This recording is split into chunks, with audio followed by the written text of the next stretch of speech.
Hi guys, so today I thought I'm gonna make a video sharing my top 10 techniques that I use when editing photos in Lightroom.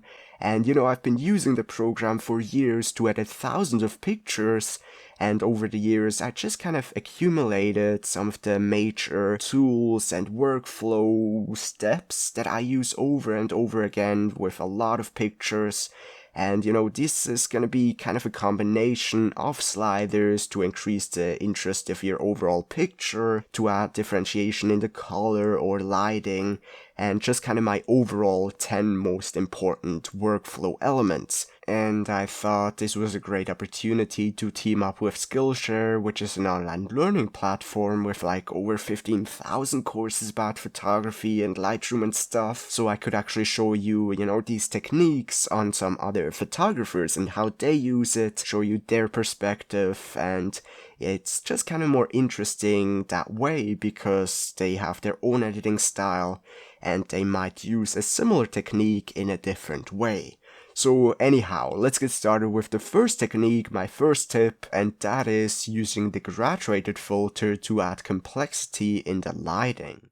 Look at this picture for example. So this is fully edited, but the only thing that is missing is the graduated filters. And I think a lot of people will just add a graduated filter over the sky if it's too bright, go a little bit into the minus exposure, and that's about it. Now personally I don't think the exposure in the sky is too bright at all, it adds dynamic that way as it is, but what I want to use the graduated filter for to even further that dynamic and interest. So a way that I can do that is by first of all just dragging a filter over the dark side of the picture. Now there isn't really a super dark side right here, but this foreground, this cliff, is naturally a little bit darker than the sky. So I just drag a filter over the bottom right here, go a little bit into the minus exposure. With all of these adjustments, you don't want to go into -2, 3 stops, nothing crazy, really just like minus a third of a stop. And then after you've added this one filter, you want to grab another one and this time drag it into parallel over the other side of the picture, but go into plus exposure rather than into minus. And again, this just has to be a little bit of exposure difference, nothing crazy, but you can already see from before any filters to after, it looks so much more interesting already. But you don't have to stop there. You could, for example, grab another graduated filter for the bottom right, make that one even darker, so you even have some differentiation in the exposure from bottom right to bottom left. And I think especially for this picture, since this part is really bright, the left could be a little bit darker despite the whole sky being of course brighter than the foreground. So just making this dark cloud even darker, and just with these 4 filters from before any to after, it looks so much more interesting and just more, more advanced rather than a very flat overall picture. You can really play with your lighting so much just with these gradient filters. And keep in mind, this is just one example, and you could certainly play around with it so much more and perhaps use 10, 20 filters if you want to in your own editing.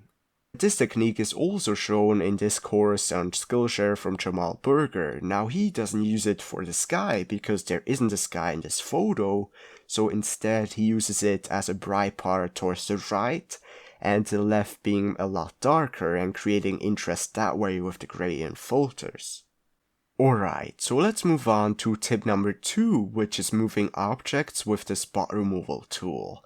And for that, I want to go to another picture here that I can show you that better on, because again, this picture is fully edited here on the Isle of Skye in Portree, a beautiful sunrise.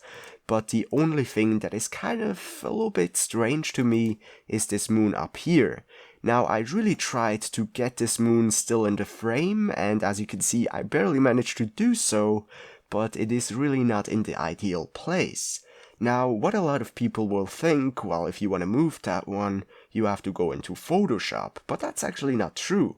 You can just go here and grab the spot removal tool, just make sure your opacity is at 100, I would suggest that you're on heal, then feather somewhere in the middle, and the size just according to the size of your object.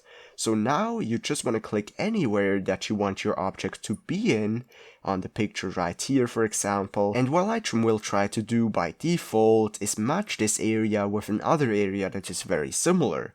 So what you have to do is just drag it all the way over the moon, and if you wait a second, look at that, we've just duplicated the moon. So that's really how easy it is, but of course now you still want to remove the moon, so for that just grab another spot removal tool and just drag it over the original moon or whatever object you might want to remove, and it's gone, but the duplication is still there. So a very simple task to do simple cloning stuff. I wouldn't really go and, try to clone mountains or whole skies with that. But if it's just something like a moon, or for example in this other picture, in this photo I did it with the people, so towards the left right here, he was just a little bit too close to the edge, but now it looks a lot better. Same with that guy towards the right. And what I can do is even bring it over here. There's so much opportunity for very simple things like that. This is just a person with a pretty much clean white background, so it's not a super difficult thing, but again, if you would want to move that tree for example, then it might get a little bit trickier and you might be better off going into Photoshop. But for small things, really a great technique, and I use it quite a lot. Let's move on to tip number 3 though, and that is again with the graduated filter. Nothing about the exposure though, because I want to use the graduated filter to complexify the color. So for that, I think this picture is a much better example, especially in sunset or sunrise pictures, or generally photos where you have a lot of colors in them already. This can really change your overall look of the picture and make it look so much better. So for that, you want to use a graduated filter, of course, and then drag it over an area of your photo that perhaps could use a little bit of differentiation in the color. So this photo is already quite interesting, but perhaps you just want the top left to be a little bit a different blue tone. So you could go here and drag a filter over the top left and go into the color and pretty much select any color you'd like. You could also add some magenta, you could add some more warmth if you want to have some differentiation there in terms of that. But I think I'm gonna go for quite a dark blue, and then of course just angle the whole filter. So just from the before that one filter to after, it looks already a little bit more interesting, from the top left being dark blue, to the medium blue, to the light blue, to the warm tones towards the right. You could even use that more for the right part, for example, to go into the exact opposite, to go into the orange tones. Again, there are already kind of yellowish tones there, but perhaps even a mixture between red and orange tones, and that way you have a different color over there. Now keep in mind, this is a relatively fast-paced job, and if you would do all of that very carefully, believe me, you can have so much opportunity to complexify your whole picture. And you can even do it for the foreground. Perhaps you don't want to go into the color here, but you could go into the saturation, make the very foreground a little bit less saturated, go into the color temperature and make the, very close foreground warmer than the medium foreground and create differentiation that way. It's really endless what you could do pretty much. There is really so much, and I can just recommend you to try it out. Don't only go for a very overall neutral and similar look, really try to add dynamic in your picture. For example, what I've done in the entire editing of this photo is to make this top right and generally right part to be more warm than the left part right here.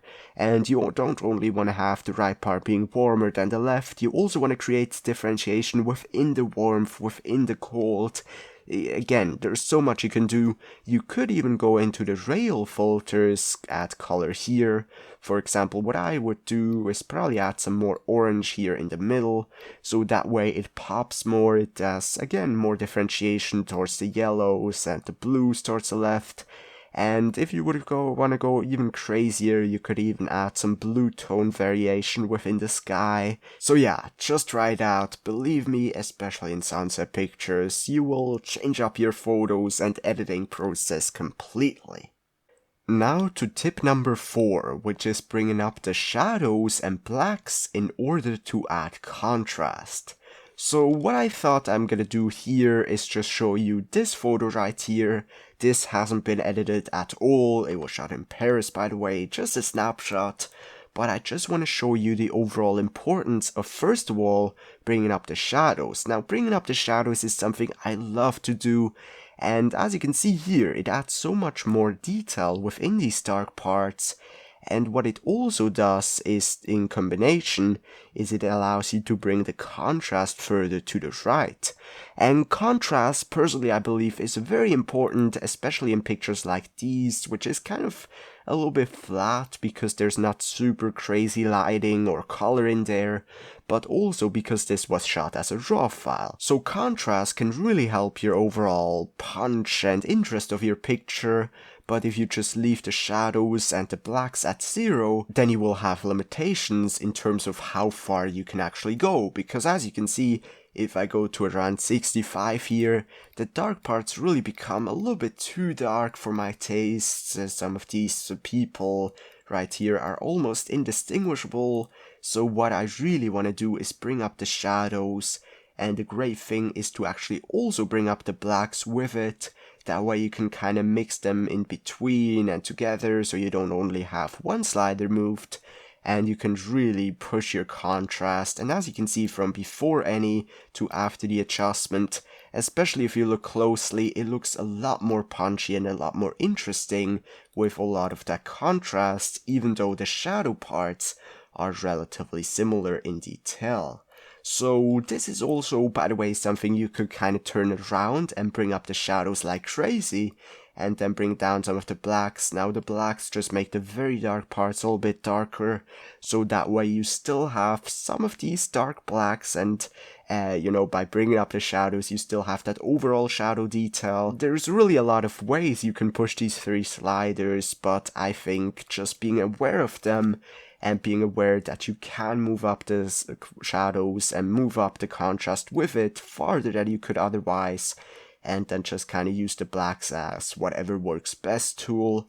I think that is very important, and I use it a lot in pretty much most of my photos. And actually for step number 5, which is using the highlight slider and the white slider together, I'm gonna stay with this picture. I think this is a really good example because, alright, so let me just show you the highlight slider. Now what this will do is make the overall very broad highlights a lot brighter or a lot darker. I'd say about 95% of the time I bring that one to the left a lot. And look at the sky, for example, here. Here is just pure white, and as I bring that to the left, you have so much more details in the clouds. Now, I believe some of these clouds are clipped here, which means there's no detail in there whatsoever, but it is still a lot better than before. And certainly if you would have a sky that isn't clipped in camera anyways, then you would really have a nice amount of detail.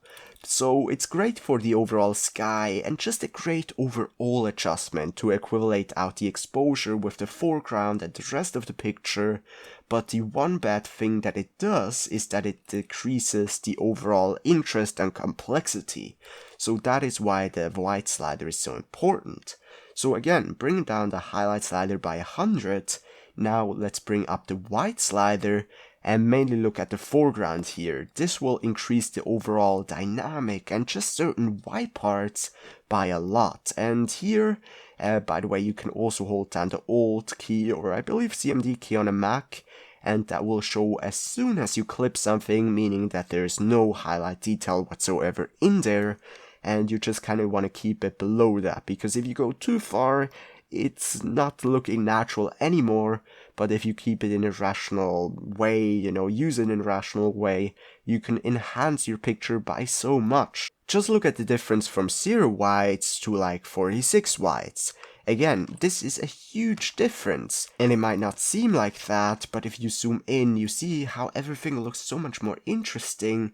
And the cool thing is, if I just quickly grab a adjustment brush here with minus exposure, now this isn't really part of the trick, but if I just go crazy into the minus exposure for the sky, it looks terrible, but just to show you the point, you can bring up the whites even further, and then the difference from 0 whites to afterwards becomes even more crazy. So for this step, pretty much the essentials is to bring down the highlight slider. That is just for an overall equivalation of the exposure, especially in the bright parts such as the sky or the light source or whatever. And then bringing up the whites and adding dynamic back into the photo and actually adding more than before, while still having all of these bright parts not being super bright and overdone. And by the way, by bringing down the highlight slider, you not only get more detail in all of the bright parts and so on, but you will also have more opportunity to bring up the whites and get a kind of more intense look with that, because you have less bright parts in the very bright areas from the first place. So I hope that kind of makes sense, but it is a thing that I use a lot, and really as many of the times as I use the shadow, black and contrast slider together. Okay, so before I go to step number 6, I want to take another moment to talk about Skillshare, because one of these courses on Skillshare is actually going to have a very major role in the next step. But pretty much what Skillshare is, as I mentioned at the very start of the video, it is an online learning community with over 15,000 courses and classes about photography, Lightroom, videography, photo editing, pretty much everything that you can think of. And the really cool thing about it is that you don't have to pay for a course and then pay for another course and pay again. It's kind of like Netflix in a way. So you pretty much pay a monthly fee of less than $10 a month, and you get access to all of the videos, all of the courses, all of the classes that they have on the website. And another really cool thing is that these aren't just, videos. They're very different to most YouTube videos. So they're very structured courses. You have everything separated from different sections of the entire course, and a lot of them are actually over an hour long. And, that way you can really go into detail rather than just in a YouTube video where you can just kind of, talk about very broad things. Now, if that all sounds interesting to you and you would like to actually try it out, you can do so for 2 months completely free by checking out the link in the video description and using the promo code YuriFineart. Again, be sure to use that link in the video description in order to get your free 2-month trial. I genuinely think this is a really cool platform with so many cool courses and opportunities. There's even an opportunity to teach yourself, by the way. But yeah, I'll just leave it up to you. If you want to check it out, the link is below. But this leads us to tip number 6, and that is to use vignetting, both local and global vignetting, to enhance your picture and create more interest towards the center of the frame. Now this picture is again fully edited except for the vignetting, and the easiest way to add vignetting in Lightroom is just to scroll down here all the way to the effects and go into the vignetting here. So what vignetting is just making corners darker pretty much, but it does much more than that in a way. So first of all, what I want to do here is just add a little bit of vignetting, but for that I'm gonna go into crazy minus amount, and this crazy amount allows me to change around the midpoint slider and actually see what I do, because the midpoint allows you to change around how much vignetting you actually want in the picture. So for example, if you bring that all the way to the left, you can see it's just a very narrow area that is free of any vignetting. So this would be great if you really want to have a lot of attention on the center part, whether that be maybe a person or a mountain or something like that. But then again, if you have a lake and a car and a mountain, that is also kind of important together, you might not want to go too far. But I would suggest you to at least add a little bit of vignetting and not just go over the very corners here, because it can look a little bit fake like that. So generally speaking, around 50 all the way to 30 is usually what I do, but I think I'm gonna stick close to 50 here. So then the next thing that you want to do is go to your feather slider, and this allows you to see how harsh you want the vignetting to be. So 0 feather, I mean, it looks terrible of course, but if you want to bring that to the right, it makes the entire vignetting softer and softer and makes it blend in with the rest of the picture much better. So I would suggest you to go up a little bit here, although it's really up to you how far you want to go. So then after these 2 sliders, now there are also some other sliders, but these are really the most important ones.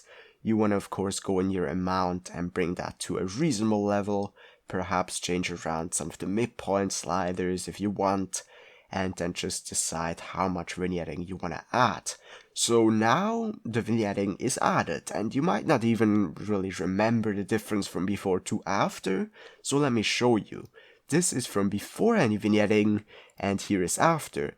It is a huge difference, and especially in stormy, overcast, black and white, night pictures, it can have such a huge impact, because it doesn't only add more attention towards the center by adding less attention with the minus exposure on the corners, but it also adds this dark and dramatic and just interesting mood.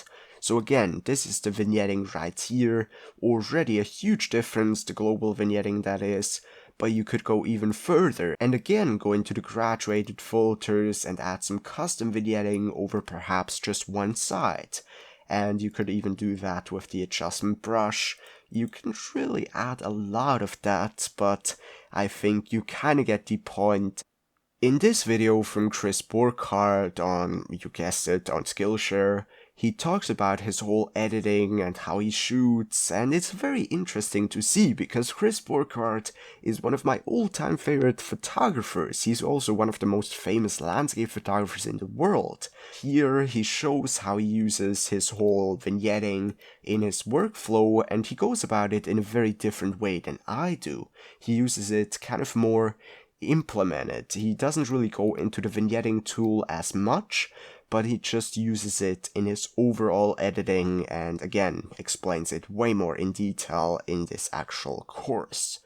Going to step number 7 though, this is the entire detail tool, including the sharpening, noise reduction and color noise reduction.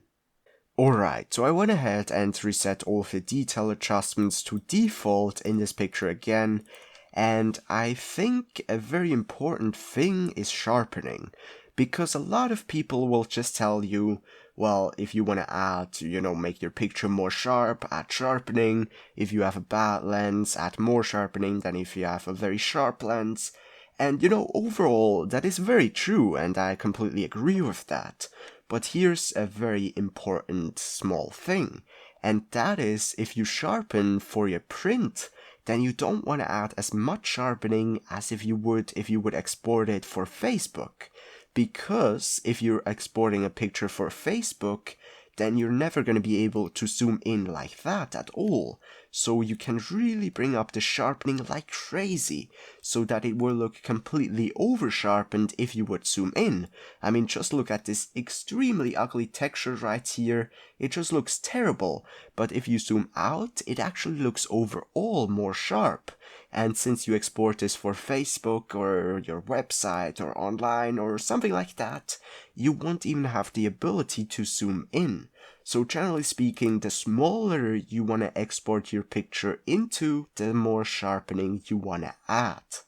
And in contrary, of course, if you would print your picture in a very large, high quality print, then you would see all of this ugly sharpening detail like this right here, and you don't want to go as far. Now, I know if you print your picture, then sharpening will look differently on paper than on a monitor and so on, but the general concept still applies, that you don't want to add so much sharpening if you want to export your picture in full resolution for something that you want to be able to zoom in, or where people are going to be able to see a lot of the very fine detail.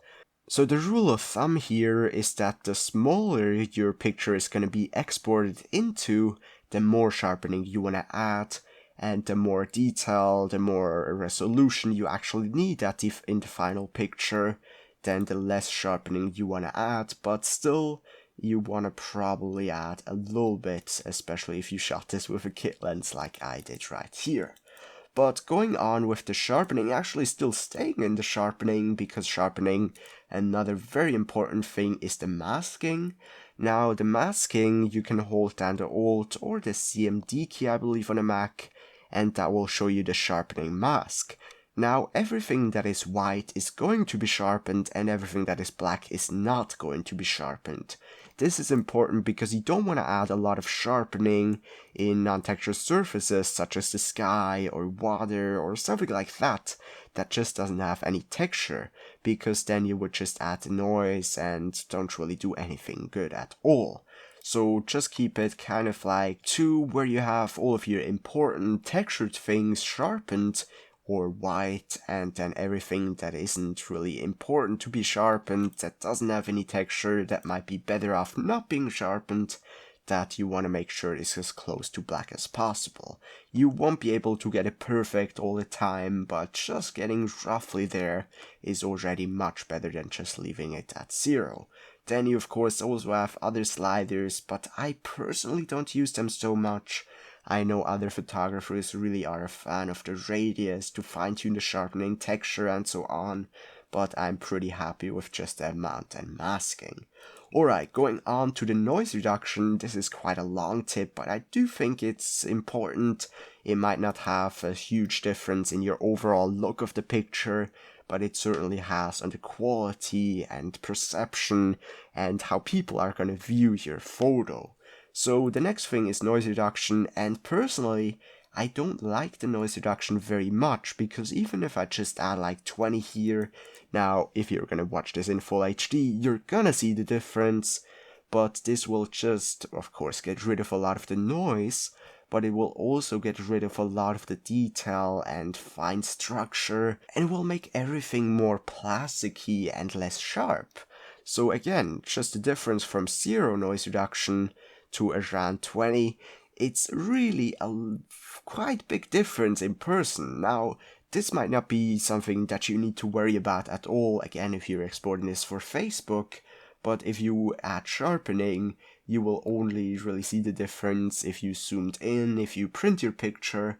So in that case, really be very careful if you do need that sharpening, and don't go overboard with it if you do actually want to add some. Because a lot of people just zoom in and see a tiny grain of noise and then go like 50 into the noise reduction and really losing so much detail, so much texture.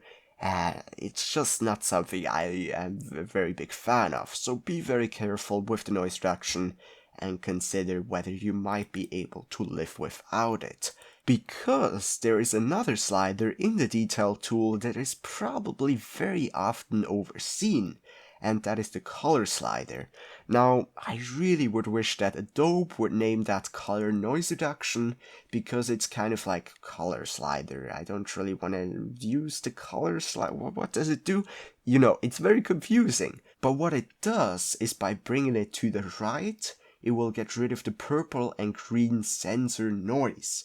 And this, I can't even tell you how big this is. So look at this road, for example. Here's the color slider at 100, and here's it at the default of 25. Okay, my bad. Default is 25, not 0, but still look at the difference from 25 to 100. The entire road here looks so much cleaner, so much better, and with it does the entire rest of the picture. Now you could even bring up the smoothness if you want, but this is such an amazing slider. I can't tell you enough how important or how amazing that is, because it's a super simple slider. It doesn't have any bad impact whatsoever. It won't lose any sharpness or detail as the noise reduction does. It only has good impact. So please use that slider for your own benefit. We're getting a little bit closer to the end now with step number 8. And step number 8 is how to use the split toning in combination with the color temperature slider for the maximum amount of amazingness in color. Alright, let's show that on this sunset picture. Just real quick, bring down the highlights, bring up the shadows so you get kind of a better view of what I'm doing. But what I pretty much want to do here is actually grab the color temperature and go into the blues. Now, you might think this is a sunset, why go into the blues? You want to make it warm. So, you could do that, it does look good if you ask me, but you can make something much more interesting, something even better. So again, I'm gonna go into the color temperature, bring it into the blues rather than into the warm tones, and then go down to the split toning, go to the little box right next to the highlights, click on it, and I will get this color palette. So now what I want to do is, by the way, I could go into any color I'd like, but what I want to do here is go into the warm tones, so pretty much what I did not do with the color temperature slider. You can choose your amount and so on, but I think around 60 saturation here in a mixture between orange and yellow works pretty well. And then actually going into the shadows, going to this little box again, and going into the blues, just about 20-25 saturation though, so nowhere near what I've done in the previous highlight adjustment. But look at the difference from before to after. Now we still have this sun being very warm, but the foreground is rather cold. Now perhaps I could go even further and make this entire picture super cold, and then add even more saturation in the highlights here. And this is just kind of a first step, where you would then want to go and grab a graduated filter, make it even warmer, grab another graduated filter for the bottom, and add more minus color temperature here. There is so much opportunity for complexification, and keep in mind this is really a non-edited picture. Other than that, I would of course add a little bit of contrast and whites and so on, but just the whole idea here of adding a relatively cool overall color in the color temperature and then going into the split toning and adding warmth there. That is pretty much the key essential to this workflow. Works really well in most very colorful pictures such as sunsets, sunrises, but if you use that, you have so much more flexibility and opportunity for color interest and differentiation, rather than if you would just go into one very prominent crazy color. And just to show you that, together with a lot of other adjustments, this is what I finally ended up with. The sun and everything around it is very warm, but then as you go towards the right, it's already much more bluish. Then towards the left, it's not even bluish, it's just purplish and magenta-ish. Then on the bottom, it's relatively neutral, but going to the way far out left, it's a lot colder, a lot more bluish. So that way you really have a combination of all of the colors, and you can add depth and interest in your entire picture. I mean, just look at this graduation from the sun to all the way to the left here, if Lightroom would actually not just be crazy right now and jump right back and forth. But I hope you kinda get the idea. And to tip number 9, dodge and burning. So dodge and burning is just making individual parts of your photo either darker or brighter, and the reason you might want to do that is to add complexification in the lighting, and you can do that either with the adjustment brush in Lightroom or the rail filter. So personally, I prefer the rail filter now. I used to use the adjustment brush as well, but I just find that the rail filter is a lot faster. So what I'm gonna do real quick is make sure that I have my feather at 100, and also that I invert the mask. That will make the entire adjustment very organic and natural looking. And I'm just gonna add a filter right here, And let's go a bit into the plus exposure. Now what I prefer to do actually is to mix that with a little bit of plus white. That is if you have Lightroom 6, otherwise you unfortunately don't have the option.